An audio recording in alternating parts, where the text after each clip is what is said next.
This is a News 12 special report. New York City under attack from unidentified forces. We join Claire Strauss live on the scene. Jim, it's crazy out here. I have never seen anything like this. The streets are filled with debris. There are bodies. We're just trying to take cover. Oh, did you see that? Where's Captain America? Oh, this is horrible. The attackers, they seem to be coming out of nowhere. We've had unconfirmed reports that the Punisher is missing in action. Jim, are you getting this? Is that the Hulk? Hold on. Wait a minute. Hold on.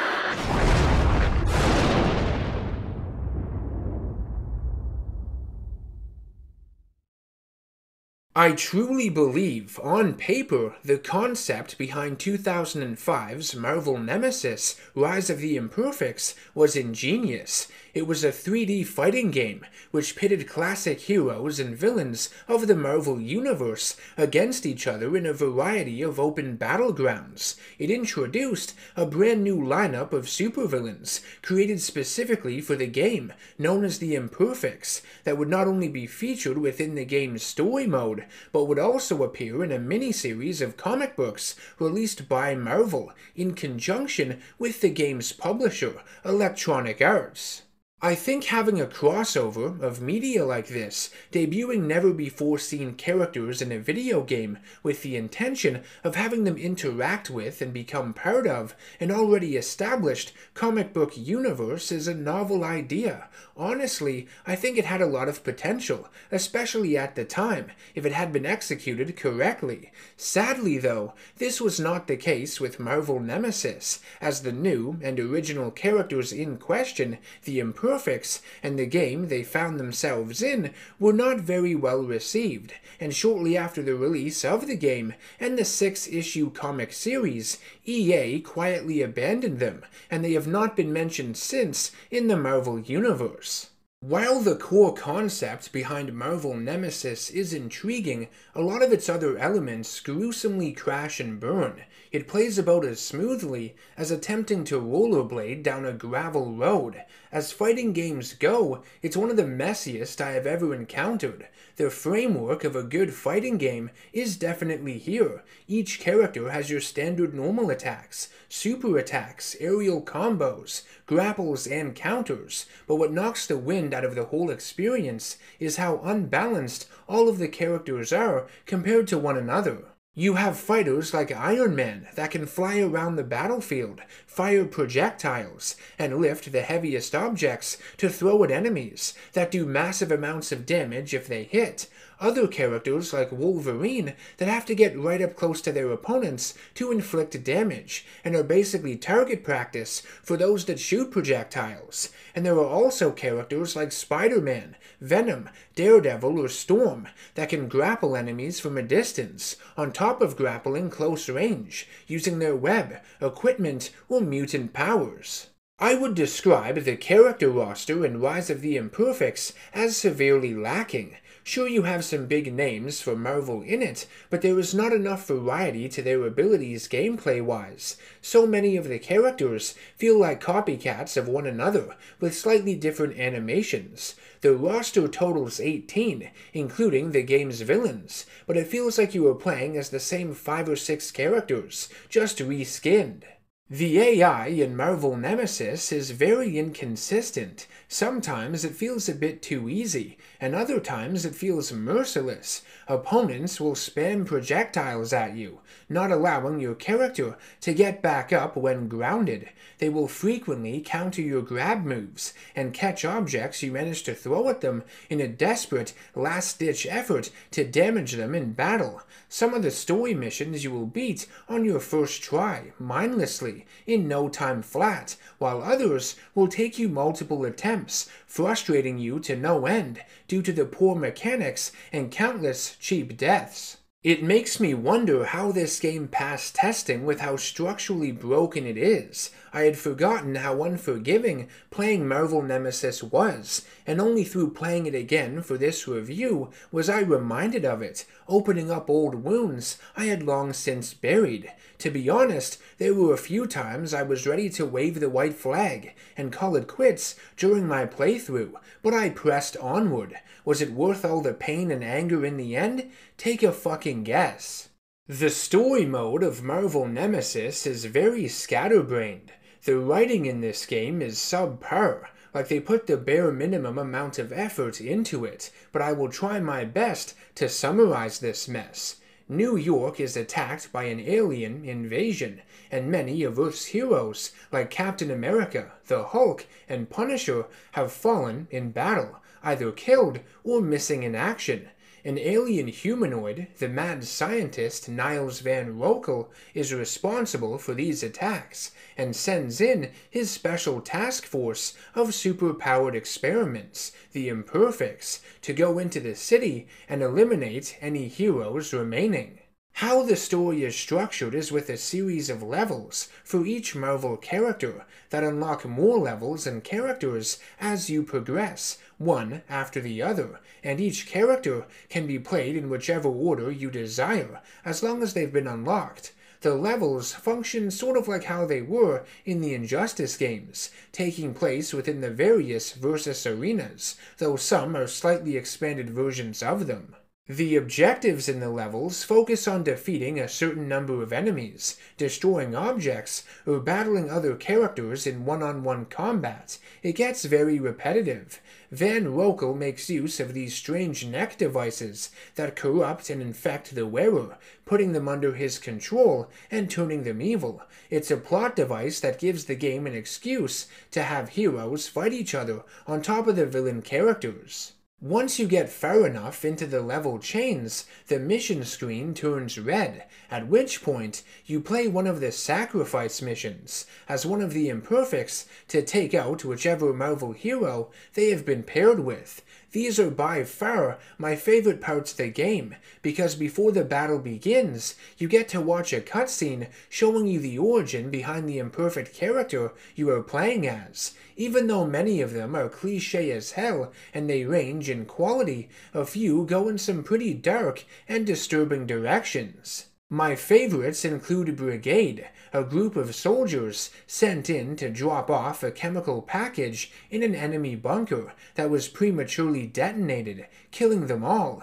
Their cellular tissue was left intact, and Van Rokel would fuse their brains and stitch their body parts together, forming this Frankenstein's monster of a man with cybernetic arms. There's Hazmat, a scientist named Dr. Keith Killam, who had been working on an antidote for the world's deadliest virus. A terrorist attack caused a leak of the virus at the lab, and in desperation, he injected himself with all the failed antigens he had developed. This caused his body's chemical structure to break down. With nanites, Van Rokel and his men created a micro-robotic shell for his extremities he could move around in. And finally, the one I think I played the most as when I was a kid, Johnny Ohm.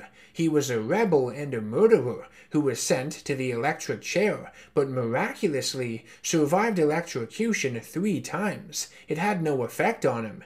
Van Rokel would find Ohm and attach capacitors all over his body, which allowed him to draw electricity out of the air like a Tesla coil and fire it at will.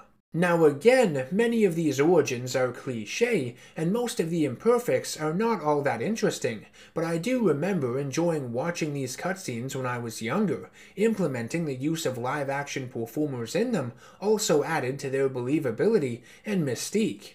But let's get back to Niles Van Rokel for a second. He's the main antagonist of the game, and he's a fairly bizarre one. He's seen wearing a suit in most of the cutscenes, but later on in the story puts on this armor to fight against the likes of Iron Man. Visually, he reminds me a lot of Lex Luthor, just with very shiny and wet-looking skin, but comparing the two is like comparing a steak dinner to a soda cracker. Van Rokel is pretty bland and by the numbers, even when you do learn of his origins and the reason behind him attacking the Earth in the first place, you are left kind of underwhelmed. Van Rokel is from a planet of gooey life forms that had been attacked and enslaved by aliens too. He managed to escape and has been experimenting on various beings to turn them into weapons, in the hopes of using them to take his planet back from its captors. I guess Earth is just one big testing field for his creations, seeing how they fare against the world's strongest heroes. Van Rokel's greatest weapon, his masterpiece, is Paragon. She wears this metal armor, has giant retractable blades that come out of her arms, and can project blasts of energy. You learn that she is a woman named Maya, who was forcefully abducted from her home in Brazil long ago, and experimented on with very few memories of her past. Throughout the game, you play through her various training scenarios and obstacle courses at Rokel's lab, and eventually break out into the city. Magneto tries to manipulate her into joining him, but is defeated by her. Paragon knows she is not evil by nature, and does not want to be turned into a weapon, so she rebels against her creator. She returns to Niles' lab and kills him in battle. Afterwards, the other Imperfects join her, deserting their connections with Rokel and refusing to be his pawns anymore. Paragon is the star imperfect of this game, the one focused on the most with this story, and I'm sure she was the main focus of the comics too, though I've never read them and don't plan to. There are a lot of gaps in her backstory, a lot of room for exploration, which makes sense why EA put all their chips on a character like this. But, much like a lot of this game, though the concept is somewhat provoking, I don't find her to be all that interesting. It's because we don't know enough about her. Her motivations of not wanting to be a weapon and turning on her creator is very cookie-cutter, stuff we've seen countless times before. I get that all of this would have been fleshed out if there had been more tie-in media or video game sequels made, but of course there wasn't. So what you're left with in this game is a lot of unfinished ideas, part one of a story that will never ever see a proper conclusion. Despite being a broken mess, I do have some very fond memories of Marvel Nemesis. If I were to go back in time and ask my 10-year-old self what I thought of it, I'd probably say it was pretty damn awesome. Though it does suffer from performance issues and glitches, graphically, its visuals were fairly decent for the time and should not be undercut. That said, I think it was a little too dark with its tone, and was unnecessarily gritty just for the sake of it. The female characters and their costumes were overly sexualized, targeting horny teenage gamers, and a few of the heroes, like Thing and Spider-Man, could be heard swearing, something else that was unnecessary in this game. Look who just sprayed you with a can of whoop-ass. You know what we call that? We call that a web-slinging ass-kicking. But all of this edginess does not age well, and feels very forced. I might have enjoyed some of this stuff back in the day, but nostalgia causes you to wear rose-colored glasses. Playing this game again now, after all this time, I realize how awful it really is. I kind of knew that back then, but was just denying the truth. Rise of the Imperfects may have been ahead of its time in a few ways, with the idea of crossover superhero media, but it ended up being a failed experiment that blew up in EA's face, and knowing what that company is now, I'm glad it did. Fuck 'em. This has been Nerdgasm. If you grew up playing Marvel Nemesis Rise of the Imperfects, let me know what you thought of it down in the comments section below. I hope you enjoyed the video, and if you'd like to support the creation of more of these, think about subscribing, hitting that bell icon to be notified of future content I release, and by becoming a producer over on patreon.com if you can. Over there, you can help nominate future comic or game game review topics for me to do and gain access to exclusive monthly episodes of my podcast, Podcast Nerdgasm, among other things. I will see you all in the next one. Take care, stay safe, and always stay nerdy.